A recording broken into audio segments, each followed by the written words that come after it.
To review what we talked about in class today, we take a imaging plate and we expose it. This is again CR. We take that imaging plate and we load it into a reader, and it's still inside the cassette. So we put the cassette with the plate inside of the reader. The reader opens the cassette, removes the imaging plate, and you've got two scans that are going on at the same time. You have fast scan and you have slow scan. So the fast scan is the laser beam scanning the plate. So you've got the imaging plate with the phosphors that are at a state of metastability, meaning that they're holding on to some of the energy that was absorbed whenever the imaging plate was exposed to X-rays. You get that excitation of the outer shell electrons. They pop back into place, but the phosphor holds on to some of that energy in the form of metastability. The purpose for the laser is to release some of that metastability. So the amount of energy contained inside of the phosphor is dependent on how much radiation the phosphor received, be it through kVp or mass. It doesn't really matter. It's just the amount of energy that it holds on to. That's its level of metastability. The release of the energy is in direct relationship to the intensity of the laser beam. So the laser beam scans across the plate. Remember, it pivots. It's stationary in one spot, but it pivots back and forth across the face of the imaging plate. Because it pivots, there's an increase in distance for the light to diverge from the laser from one end of the imaging plate to the other.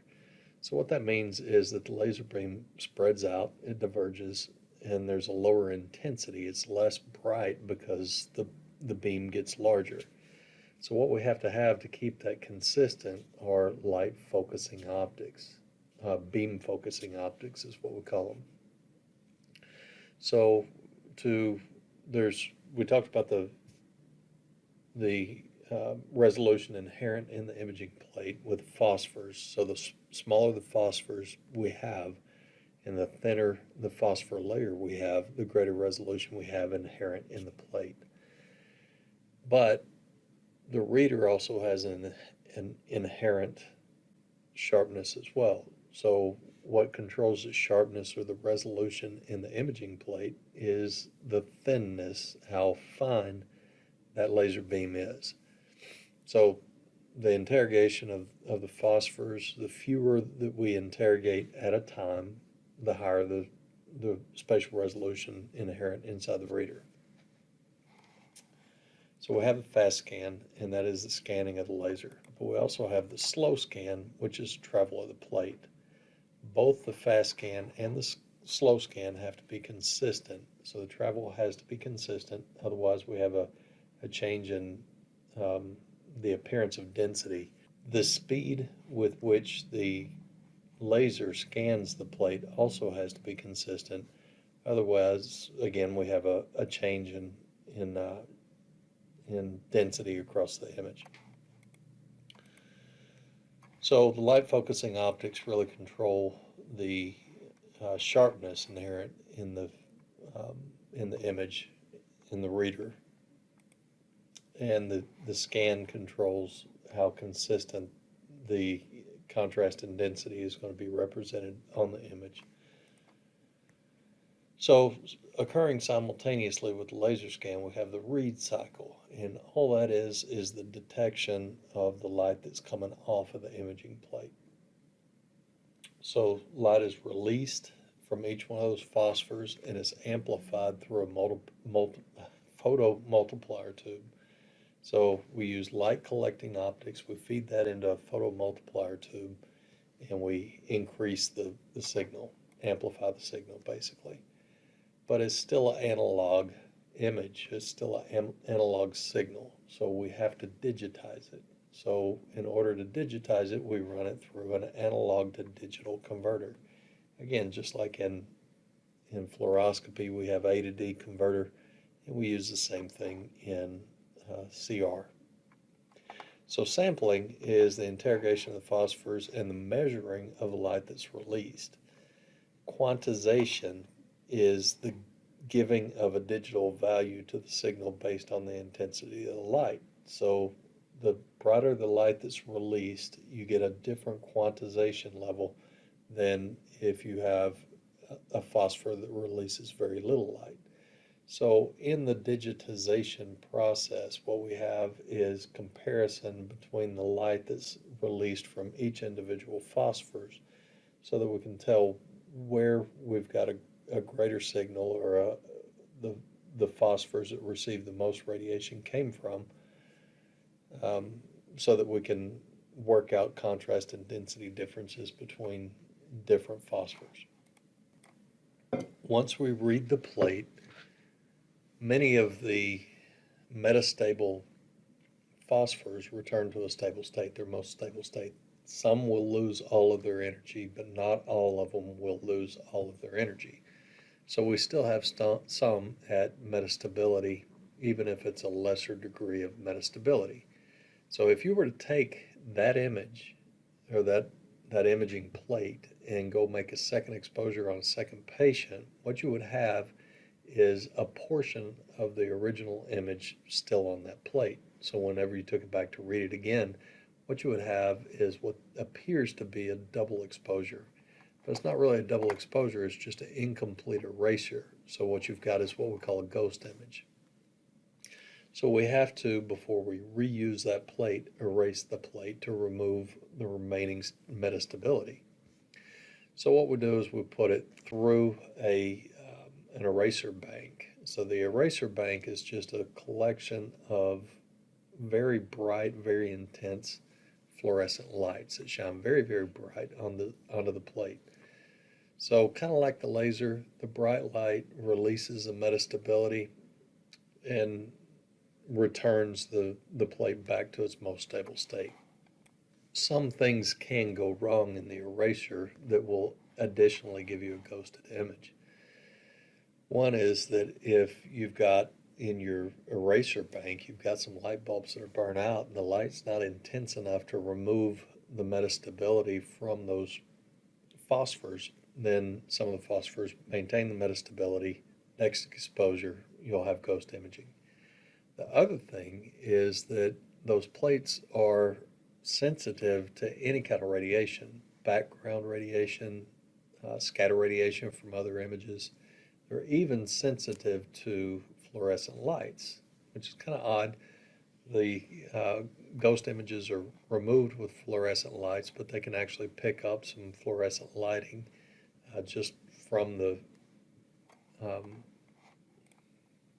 some things can go wrong with the eraser, which would lead again to having ghost images on your subsequent exams and images.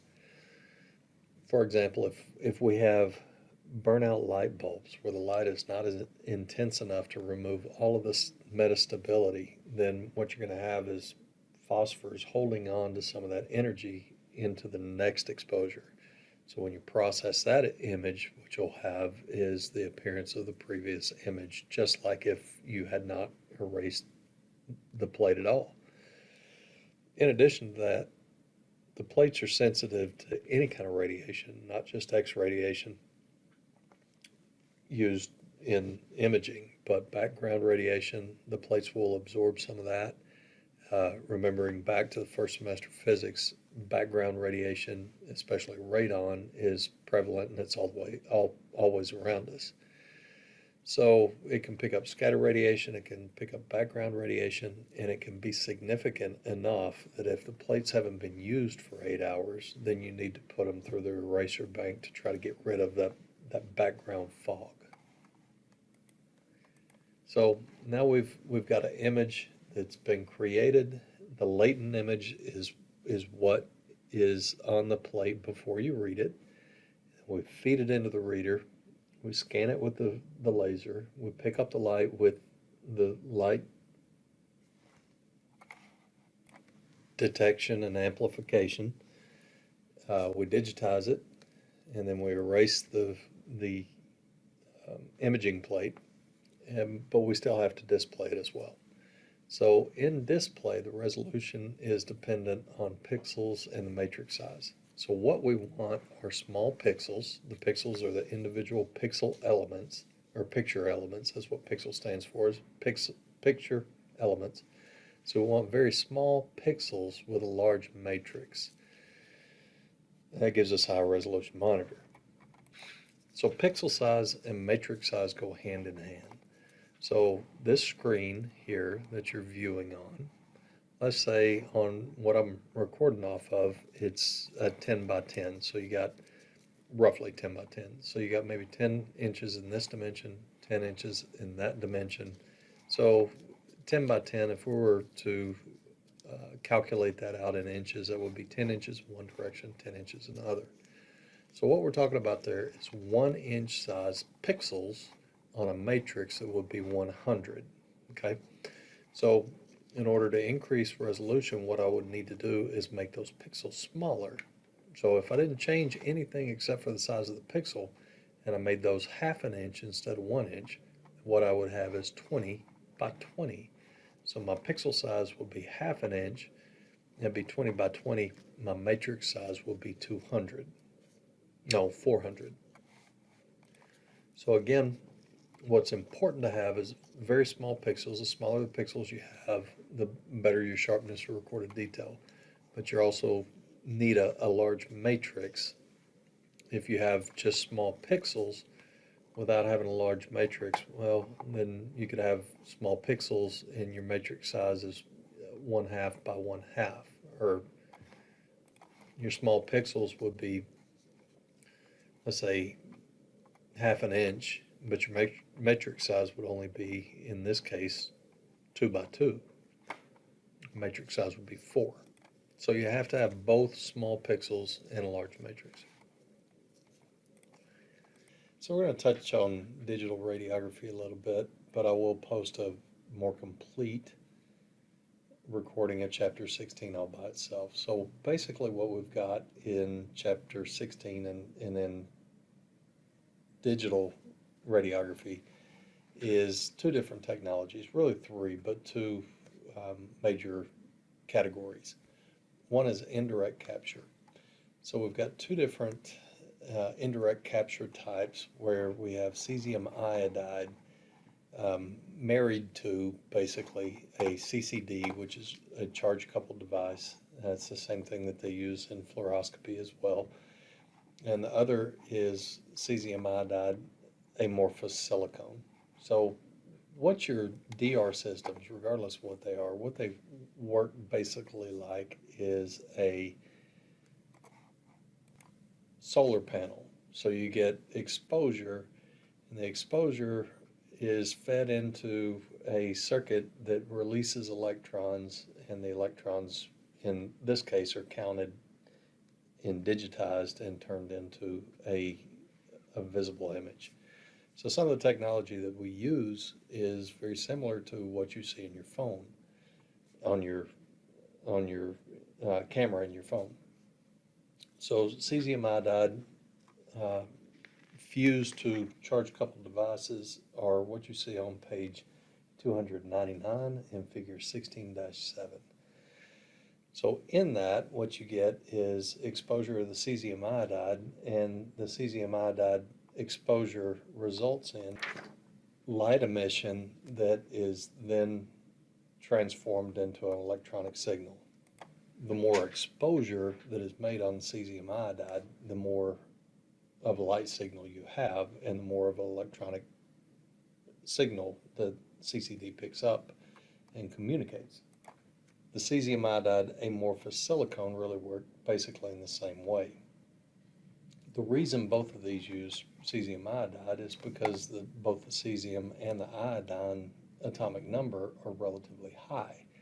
So what they're dependent on is basically photoelectric interactions or interactions with electrons in both of those cesium and the iodide atoms within these technologies in order to glow. So if you used a lower atomic number, then what you would have is fewer interactions, fewer electrons to interact with, and a less efficient conversion from X-rays to light. So looking at figure 16-7, it's a complicated circuit that you can imagine by looking at that image that it would be very difficult to create very small pixels in a large matrix out of such a cumbersome arrangement. Likewise, the cesium iodide amorphous silicone is what you'll see in figure 16-10. And if you notice, a lot of the individual little pixels are made up of things that don't capture the image at all. In other words, on the bottom left you see the thin film transistor, and top right you see the storage capacitor. And if you read through the literature there, it says that about 80% of the face of the pixel is sensitive to X-rays. So you've got two things going there. One is that only 80% sensitive to X-rays, which means you lose about 20% of your X-ray beam. The other thing is that you've got a lot of stuff on the face of that pixel that won't translate into an image. So likewise, you've got a loss of resolution whenever you're comparing either one of those two to other imaging techniques like screen film or even CR. So both of those are older technologies, and they've moved away from that, and now most of your new machines they use a direct capture, which is totally different. So the direct capture eliminates both the amorphous silicone and the CCD, and what we have is amorphous selenium, which is an even higher atomic number, and we have direct exposure from the amorphous selenium in itself creating an electronic signal. So it's even more like a solar panel. You get direct exposure on this technology that all by itself creates an electronic signal that feeds into the computer system. So we've removed a step in each one of these, so we've got direct capture, and it gives us the highest resolution, again, because the more steps you put into creating the image, the more likelihood, you have an increased likelihood that you're going to lose sharpness of recorded detail. So we removed it, and we stripped it all the way down to just the bare minimum. You get exposure on the amorphous selenium, and it releases electrons that create your image. But it's still not as good of a resolution as what you see with film. So CR and DR, in both cases, we're going to lose resolution. So why don't we just still use film? And the reason for that is because we have a much higher dynamic range, which is your contrast resolution. So even though we lose a little bit of sharpness of recorded detail, the amount of contrast and the difference we can see between similar tissue types increases dramatically when we get to CR, but even more so whenever we get to DR. So we can distinguish between a lot of different very similar tissue types. Sharpness of recorded detail resolution is great, but without the contrast where you can see those differences, where you can see those lines, then resolution is immaterial. So it's kind of like the Module 4 digital imaging video where it's showing the difference in the KUBs between grid and no grid. So with a grid, basically what you've got is covered up soft tissue that you can't really see, or without the grid, rather, you can't really see the soft tissue detail. It's there, it's just so covered up that you can't really see it. So with the grid, you remove some of that scatter radiation, and you get a much more diagnosable image. So CR is better than film, DR is better than both film and CR. So you have a much broader, better dynamic range with DR than any of the other technologies.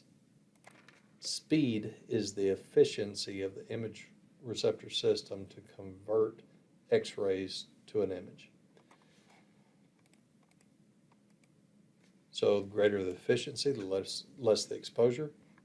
So back when we used screens, standard screen speed was 100 speed.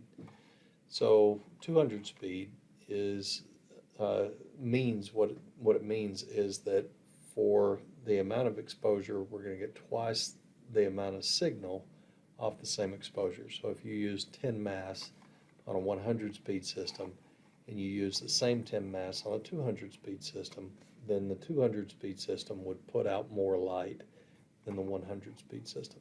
So it's twice as fast. So if you changed from a 100 to a 200 speed system, what you would need is half the mass to accomplish the same exposure. So high-speed screens, which is what we used in most exams, unless we were shooting what we call extremity, we'd use extremities or detail screens.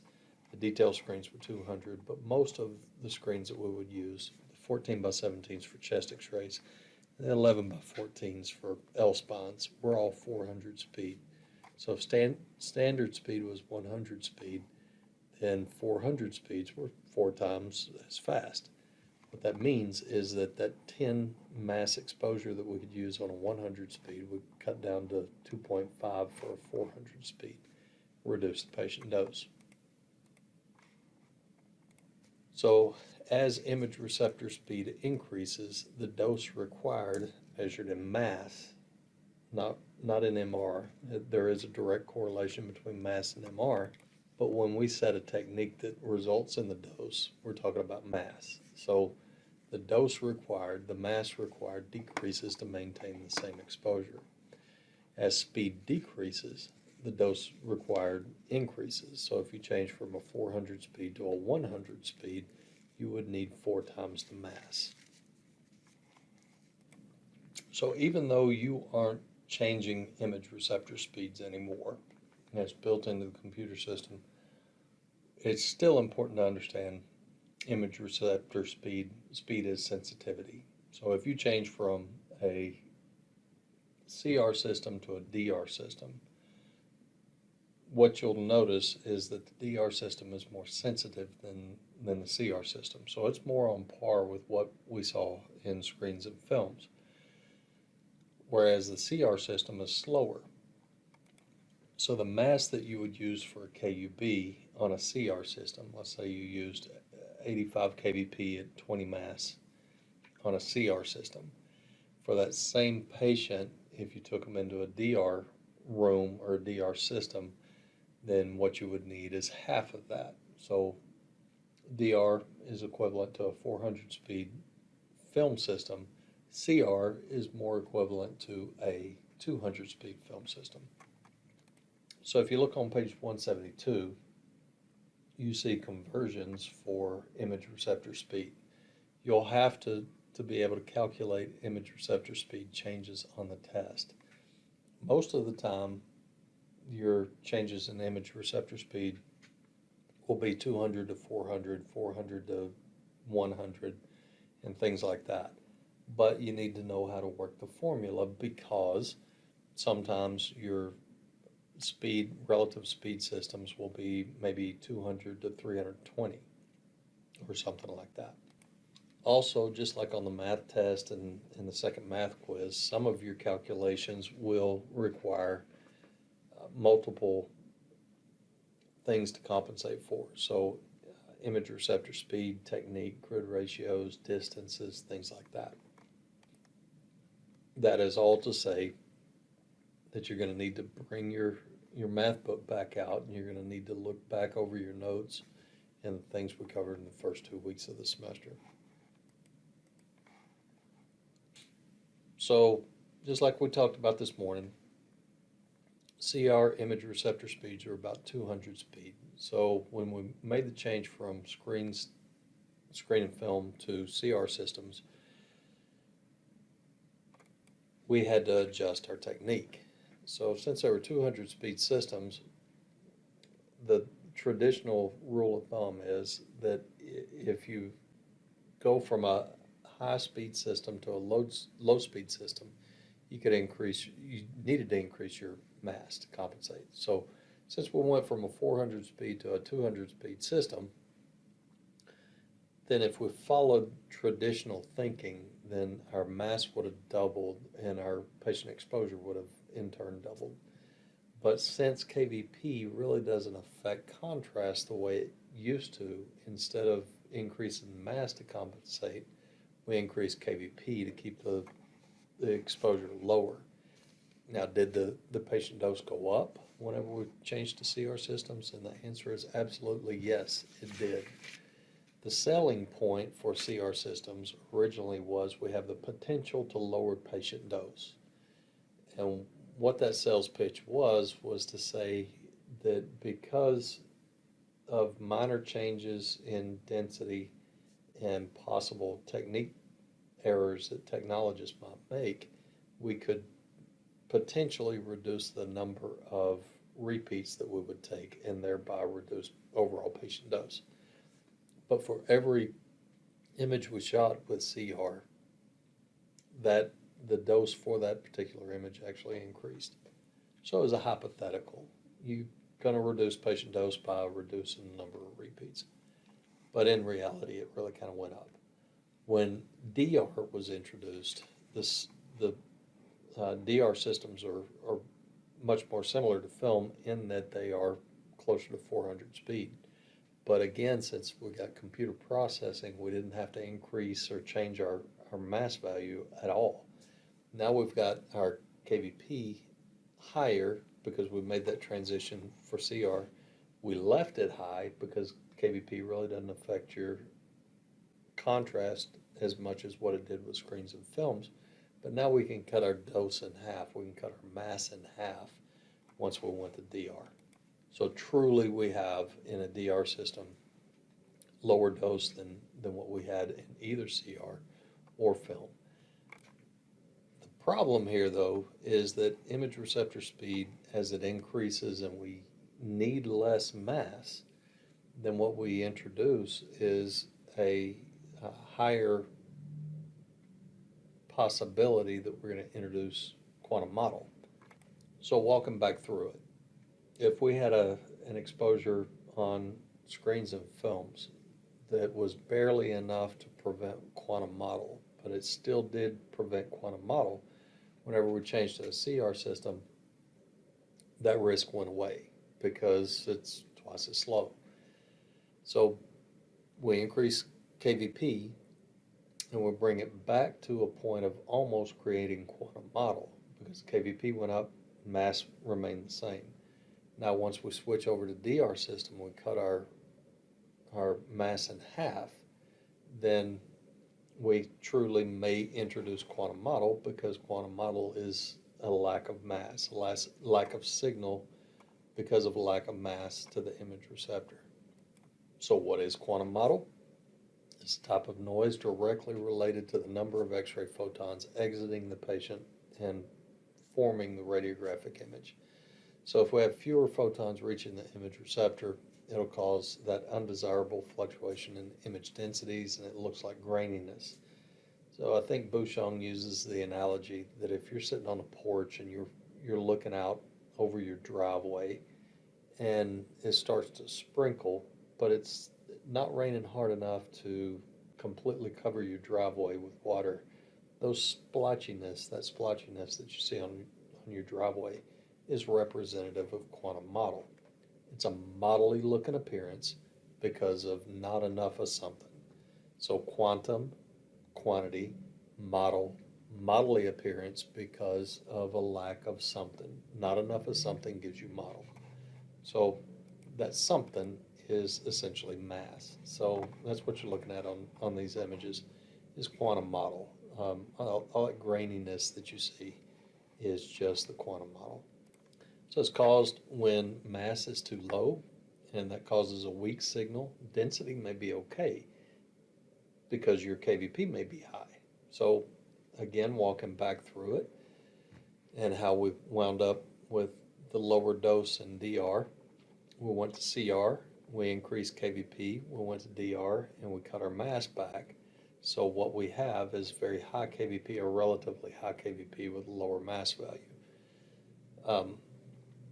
So the reason we were able to cut our mass value back is because our IR speed was faster than what it was in CR. So if you have an image receptor speed that's too high, requiring less dose to the image receptor to accomplish the same thing, then you may run into some quantum model issues. I'm not saying that necessarily that DR systems are prone to quantum model. I'm just saying that because we use high KVP on what equates to a fast image receptor speed, then we've kind of got a double dose of things going on there. We've got an image receptor that requires less exposure on one hand, and on the other hand, we're using high KVP, which also allows us to cut our exposure back, and thereby it may increase the chances of quantum model, especially whenever we have an anatomy that's very easy to penetrate, easy to get through, thin anatomy. So how is contrast and density in a digital world truly controlled? That's with the computer algorithm. What we use to control the quantity and the quality of the x-ray, both interacting with the patient and then striking the image receptor, is our technique, our KVP and our mass. But truly what controls the density and the contrast on the image receptor is your lookup table. Lookup table is the stored computer algorithm inside of the computer. Your histogram is the range of exposures that you provide to your image receptor.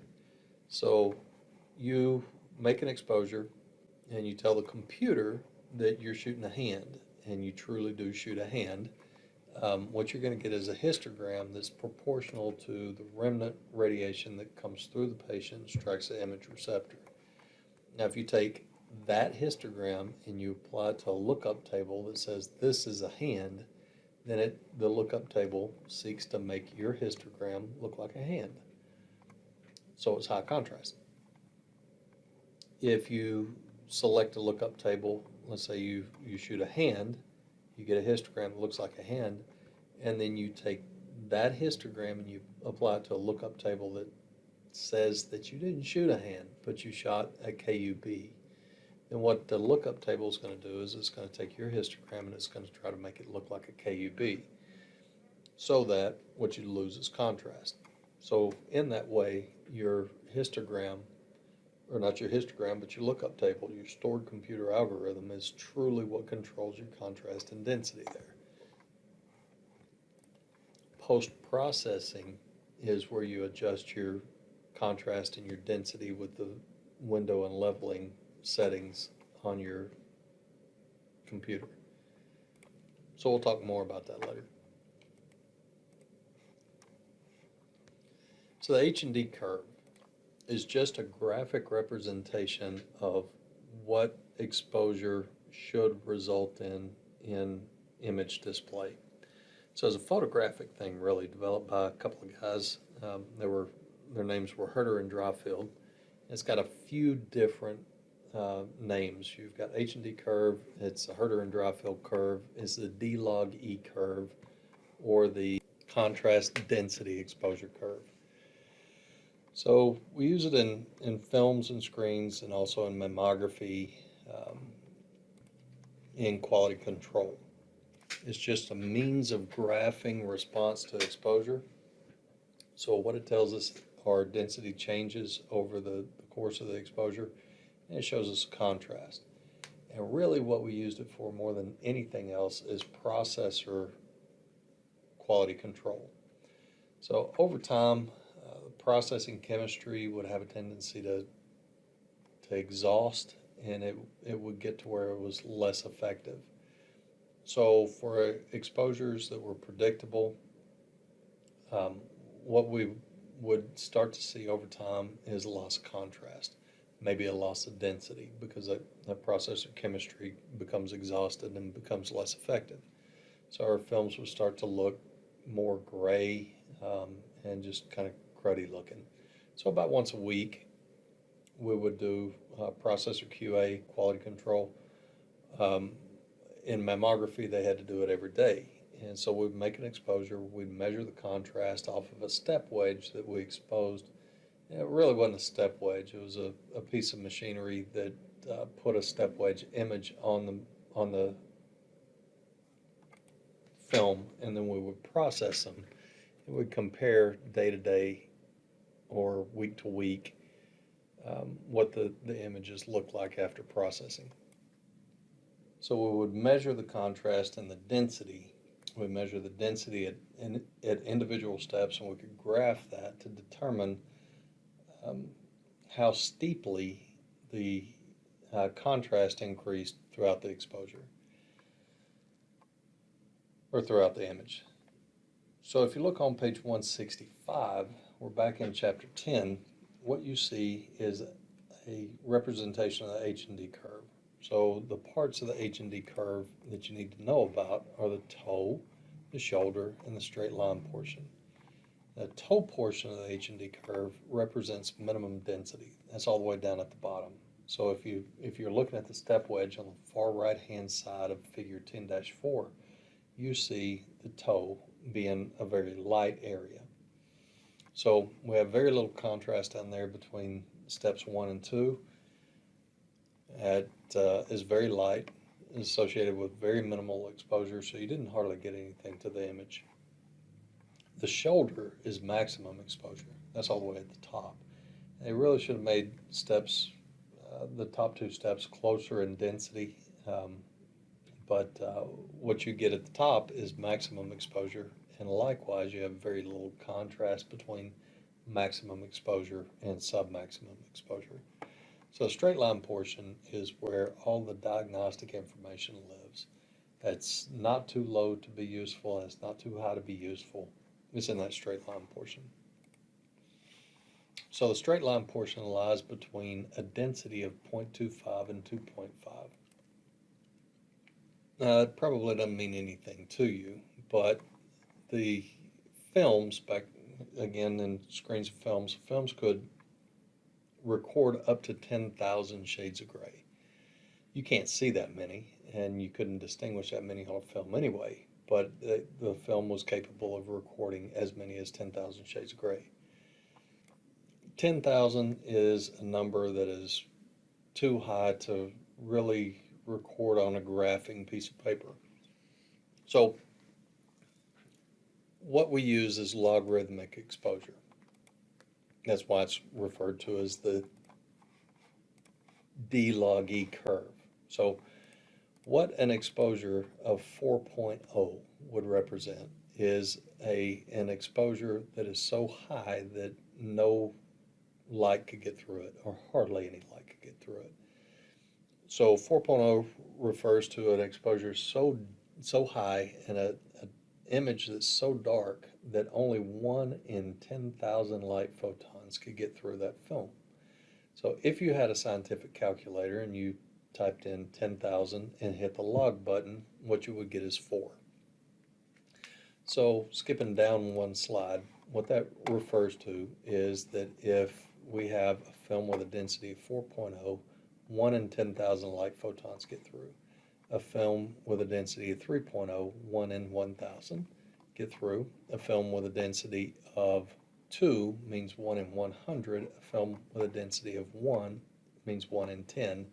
And a film with a density of 0 is perfectly clear. So basically what we're doing here is counting the zeros. So again, a density of 4, 10,000, 1 in 10,000 light photons, completely black. A film with a density of 3, 1 in 1,000 is still really pretty dark. So a film with a density of 2 is 1 in 100. Film with a density of 1 is almost transparent, and a film with a density of 0 is perfectly clear. So coming back up one slide, our useful densities lie between 0.25, which is really pretty clear, to 2.5, which is getting really pretty dark. That being the straight line portion. The straight line portion tells us everything that we want to know about an image. So what we have is the straight line portion could be very vertical or it could be very horizontal. So what a vertical straight line portion would result in is, if you flip over to page 169, you see a comparison between two straight line portions. You got the dark blue and you've got the light blue. The dark blue is very vertical. And what that would represent, if you look on the left-hand side, you'll see optical density, and on the bottom, that's log relative exposure. So the exposure and the resulting density. So if you look on the bottom and you compare that to your density, you compare your exposure to your density, if a small amount of exposure results in a lot of density, then you're going from a clear film to a dark film very quickly.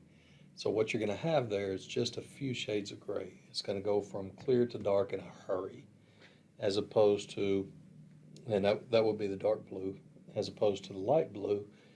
It takes more of a change in density, or more of a change in exposure to achieve the same density. And in that way, you can spread out your densities over a broader area. So you got a wider shade of gray with a horizontal straight line portion, a longer shade of gray, so it's low contrast, as opposed to a vertical straight line portion gives you very high contrast. The other thing that we can determine is the speed point. So the speed point is the density at 1 point, the amount of exposure to get to a density of 1.0 plus base plus fog. So 1.0 plus base plus fog. Base refers to the blue coloration that's inherent in the film. They added a blue dye to the film to reduce eye strain to the radiologist, to keep him from having to stare directly into white lights all day. Fog is inherent in the putting of the goo that creates the density. It's what we call an emulsion on the base. All right, so that's inherent in the film. 1.0 would be the exposure to get it above base plus fog plus 1. All right, so any exposure to bring us up to 1.0 plus base plus fog is our speed point. So looking again at page 169, figure 10-11, at 1.0, let's just scratch base plus fog. At 1.0, if you were to draw a line out, then you could determine which one of those two is faster, by which one gets to 1.0 plus base plus fog the quickest with the lowest relative exposure. So comparing the two, what we see is the dark blue line is more vertical, so it's higher contrast, and it's also faster because it gets to 1.0 plus base plus fog with the least exposure. So I know what you're thinking. Holy smokes, that was a beating. And you're right, it is. So why do you need to know this? Well, first off, it's still on the registry. Secondly, it's historical perspective, so that you can hopefully better understand what you're looking at if you happen to get into the screens where the histograms or the lookup tables are represented. So what we still use is the H&D curve to represent lookup tables. If you flip all the way over to page 360, you'll see some representatives of some lookup tables. Figure 21-12 represents lung. Figures 21-13, you see C-spine, abdomen, and knee. So what you see on those three probably won't make any kind of sense to you today, tomorrow, or 20 years from now. But what you will know is that a vertical H&D curve represents something that you want to see very high contrast, bony work. Horizontal H&D curve represents something that you want to see very low contrast, chest x-ray. So the H&D curves are still used to represent the lookup tables that are stored in the computer system, so that when you look at different lookup tables, you can recognize what it is that all those lines, all those peaks and valleys are supposed to represent. High contrast versus low contrast. For a more dramatic representation of the H&D curve and contrast and density and speed, you can look on page 172 at figure 10-16. So applying what we learned, the light blue curve in this case represents it has a very horizontal curve. It has a horizontal straight line portion. So it would be low contrast, and the speed point, which would be 1.0 plus base plus fog, is still going to be towards the left-hand axis, the optical density axis. So it's going to be faster and yet a lower contrast. Image receptor A, which would be the dark blue curve, is slower but is very high contrast. And then you can apply the same things to page 173, 10-17. What it would look like is that the light blue is high contrast and slower than the dark blue, and it is faster than the green. So the green is low contrast and slow.